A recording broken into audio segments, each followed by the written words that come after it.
Hey now, guys, what is happening? This is like the third time I'm recording this, guys, because I ran out of storage. So I'm fucking pissed, but I'm gonna hide it as best I can, guys. I'm gonna try not to phone this in, but please, if you sense anger and irritation in my voice, you know why. All right, let's get this over with. Volume 5, Daredevil, Going Out West. Finished it, guys, covering 1972 to 1974. Loved it.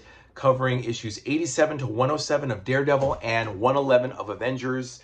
Matt Murdock moves out west, guys, to San Francisco. He leaves New York behind, leaves Karen behind, leaves Foggy behind. Still remains a lawyer, still remains Daredevil, but now he's out west and he's hooked up with the Black Widow and her chauffeur, manservant, Ivan or Ivan Petrovich.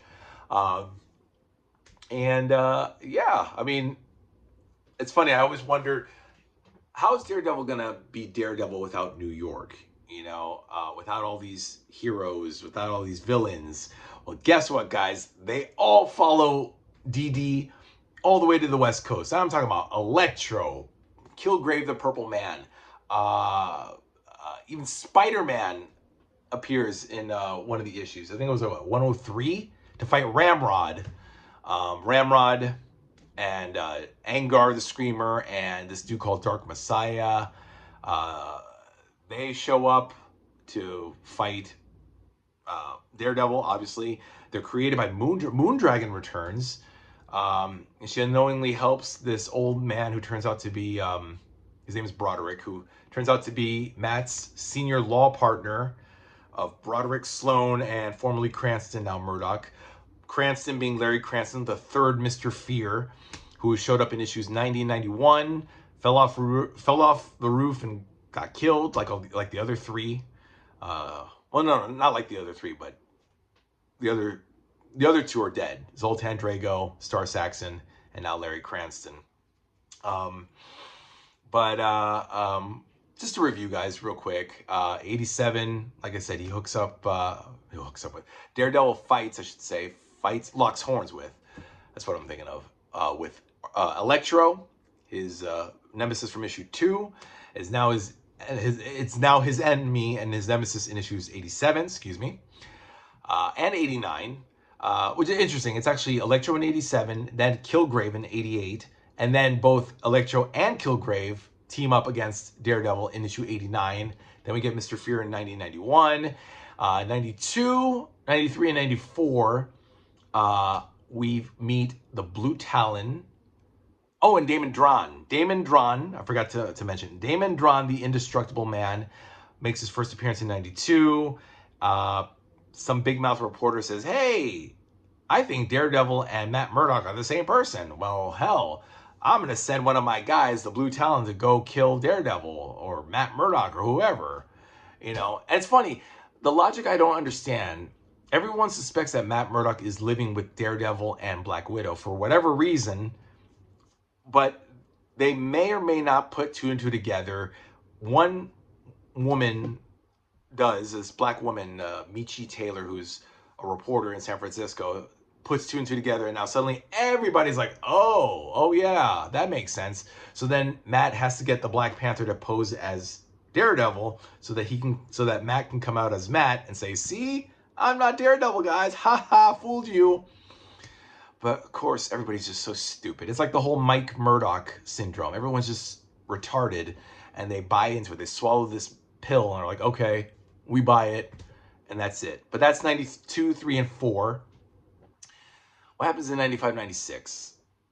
I forgot. I don't know. Who cares? 97, 98 is the Dark Messiah. This kid, Mordecai Jones, who's an acrobat. A dog bites him and then he hits his head and does he die? I forget. It's weird. This kid who's doing acrobats and he even impresses Daredevil because he's like, oh, this kid could outdo me. And then he goes into a coma, goes to the hospital, gets abducted by, I guess, Moondragon. Later it's revealed to be Moondragon, but it's also Broderick, Kerwin J. Broderick, who is Matt's senior law partner, along with Jason Sloan, who abducts these people and turns them into super beings. So he creates Angar the Screamer. He creates Dark Messiah from Mordecai Jones. He creates also Ramrod and sets all three of these people after him. Dark Messiah has these three guys calling themselves the Disciples of Doom. This is issues 97, 98. There's Josiah, Uriah, Maccabee. You know, it's religious bullshit. And then 99, we have Daredevil 99, which crosses over into Avengers 111. That's the whole Magneto saga when the X-Men during the reprint era, they were going through their thing with the Secret Empire. You know, like Angel was abducted. No, actually Magneto knocked out Angel, took his costume, and meanwhile, in the background, the Secret Empire abducted Angel and, of course, Beast and eventually Iceman and Lorna, you know, Polaris, Havoc, all that stuff. The Secret Empire saga. But meanwhile, Magneto has abducted Xavier, Cyclops, Iceman, and Marvel Girl, Jean Grey, and members of the Avengers. So now it's only Thor, Black Panther, and Vision who come to the West Coast asking for Daredevil and Black Widow to help them save the X-Men, the Avengers, and defeat Magneto and Piper. Not the Brotherhood of Evil Mutants, just Piper, who was one of the Savage Land mutates. Let me just fix that there. And of course, Avengers 110 is part one of the storyline, but since Daredevil didn't appear in it, they excised it and deleted it from the rest of the storyline. It's interesting. Daredevil here has Daredevil 99 and Avengers 111. The X-Men Volume 4 has 110 and 111 of Avengers, and Avengers Volume 6 has all three issues. So if you want to read all three issues, get the Avengers Volume 6. Was it A Traitor Stalks Among Us? That's what it's called. But the other ones, X-Men and Daredevil, have only the two storylines that correlate with their appearances. So pretty interesting there. Like I said, because X-Men didn't appear in Daredevil 99, so why include it in their volume? Just to fill out the story. Actually, they did a good thing too. They didn't make it seem like you had to read every issue for it to follow along. Like in issue 110 of Avengers, they split the story so that you go here to Daredevil 99, you go here to Avengers 111, whichever you choose. You know, it's like a triangle in a way. It's like over here is 110, 111, or from 110 go down to Daredevil 99 and then go back up to Avengers 111. It's kind of like that, like a triangular thing. Anyway, I wanted to point that out. Then we move on to 100, Daredevil 100.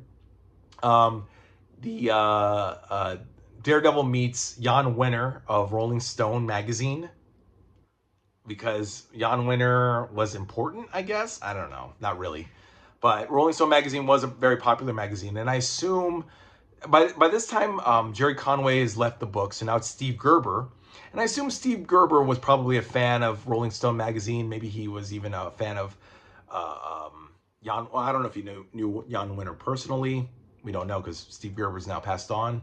I know Jerry Conway was a big fan of San Francisco. I read, I looked it up, that he fell in love with the city and just had to, when he was on the book, he was like, I'd like to move DD over to San Francisco. And I guess Stan Lee or Roy Thomas, whoever edited at the time, Marvel, was like, okay, that sounds like a good idea. And so we did, you know. So then Steve Gerber capitalized on that and said, hey, you know, Jan Wenner, Rolling Stone, that's in San Francisco. Let's put him in the book. And, you know, I always find it pretty cool, pretty neat when they include a real life celebrity in the books. But I felt like Jan Wenner was kind of like out there. I was like, whoa, that's a pretty interesting celebrity appearance. He didn't really do much. He interviewed Daredevil, and Daredevil was like, Jan Wenner's like, so what's your real name? Who's that under the cowl? Oh, I can't tell you that. Oh, okay. He's like, move on to the next question. Oh, okay. And he asked him some other question. It's like there was no interview. It was basically the same old stupid, tired questions, and he got no interview. And then Angar, it was the first appearance of Angar, the Screamer. So then DD has to deal with that and the hallucinations and stuff. But he helps Jan Wenner save his files are being taken by these crooks, these guys who busted into the Rolling Stone office, and Daredevil saved his files, and he's like, hey, can I interview? That's Jan Wenner. He's like, hey, can I interview? Okay, fine. You know. Much ado about nothing. Not even a giant size. It was a regular 21 2-page issue. I'm talking about 100. So it wasn't like a big giant sized issue that we're used to when these anniversary issues come around. You know, 25, 50, 75, 100. And then more Angar in 101, 102, 103. Ramrod, Spider-Man comes because, you know, of course, J. Jonah Jameson has Peter come to interview Daredevil, and it's like, how many people have to interview Daredevil? It's like, we know his story, you know, and how many times is he going to tell everybody his story? Anyway, but he does that, and then 104, 5, 6, and 7 is the 4-part. This is like the last 4 issues. Is basically the end where we realize Moondragon has been helping Kerwin Broderick, who is, like I said, Matt Murdock's law partner. I don't understand why. Oh, well, he wants to be king of San Francisco. He wants power and whatever. Boring, you know, who cares? Don't they all want power? But this guy wants political power and just supernatural power.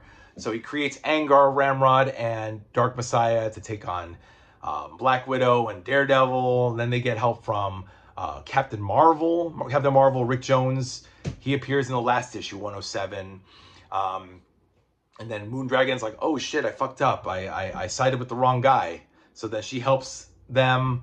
Angar realizes he's been fighting on the wrong side because his girlfriend Janice got murdered by Terex. Terex is this earth creature created by Broderick, and then Broderick becomes one with Terex, but they can't hurt Terex because he's the earth. So they use this thing called Unlife. They create this Unlife egg, and that defeats Terex and Broderick. But we do get some really beautiful artwork by Jim Starlin in issue 105. Because Moondragon flashes back to Titan and tells Daredevil her story about how she went from Heather Douglas, the Earth Girl, to meeting Mentor, to going off to Titan, which is the moon on Saturn. So, of course, you got to have Jim Starlin pencil the artwork, and it's beautiful. It's gorgeous. This is 105, by the way. Bob Brown steps in 106, and then 107. We have Don Heck. You know, it's Don Heck. Don Heck is just filling in. Gene Colan, unfortunately, left in issue 100. So then they're like, oh, we got to have people fill in. And, you know, Rich Buckler fills in with issue 101, which I love Rich Buckler's artwork. He also passed away, sadly. So Jerry Conway stopped with issue 98. Steve Gerber joined in doing the script while Conway did the plot. They worked together in 97, 98. That's the Dark Messiah storyline. And then Gerber took over fully in 99, straight on through. So now we're in the Steve Gerber era. No more Jerry Conway. That's all done. And Gene Colan's now gone, sadly. But now we have Don Heck. We have Bob Brown. A little fill-in people here. Rich Buckler, like I just mentioned. Jim Starlin only does the little bit. It's 105, so it's still Don Heck and Jim Starlin co-penciling the Titan stuff. And yeah, that's pretty much it, guys. So we'll be moving on to volume 6, which is right over here, right here. Watch out for Bullseye, which is cool because we're gonna get Bullseye, guys. That psycho lunatic assassin bastard crud. Watch out for Bullseye. We're gonna have Gerber, Isabella, Tony Isabella, Marv Wolfman, Bob Brown, and Gene Colan. So Gene Colan does come back, which I'm glad, but I think he's just here and there. He doesn't really stay long term. Volume 6, oh, look at that. We got Gladiator coming back. Gladiator. And this book just came out also last year. So I'm actually looking forward to finally reading this, and then Concrete Jungle. Boy, talk about songs. The Concrete Jungle, I keep hearing that damn stupid Alicia Keys song. Anyway, that's okay. It's an okay song, but being in New York, you hear it all the time, and I'm so fucking sick of that song. But we're talking about this. I'm going to be reading this next, guys. Watch out for Bullseye, Volume 6, 1974 to 1976. So we're now in the mid-70s, and I can't wait to read that. And that, guys, is Going Out West, Volume 5 that I just reviewed. Dee Dee and Black Widow in San Francisco doing their thing. Oh, that's right. I just remembered. David no, Danny French, and Project 4. That's what it was. That was the big to do with like issues 87 to 92, I think. Project 4. There was this dude named Danny French who, oh, I can't believe I missed this, guys. Please forgive me. So Danny French was this American dude who was a spy. He eventually became a detective who knew Natasha, Black Widow, and helped her on her first assignment, even before she hooked up with Hawkeye and went after Tony Stark, Iron Man. She was kind of a good girl spy, even though she was working with Russia. And we all know Russians are bad people. They're assholes. I don't like Russians. You shouldn't either, because they're pricks. Anyway, that's beside the point. So Natasha's like, oh yeah, in 1964, I met up with this guy, Danny French. And oh, by the way, he has this Project 4 globe, which gives you power. And that's what Damon Drawn, issues 92 to 94, that's what he wanted. So, and of course he's defeated, so he's not so indestructible. But yeah, from 87 to 94, we meet this dude, Danny French.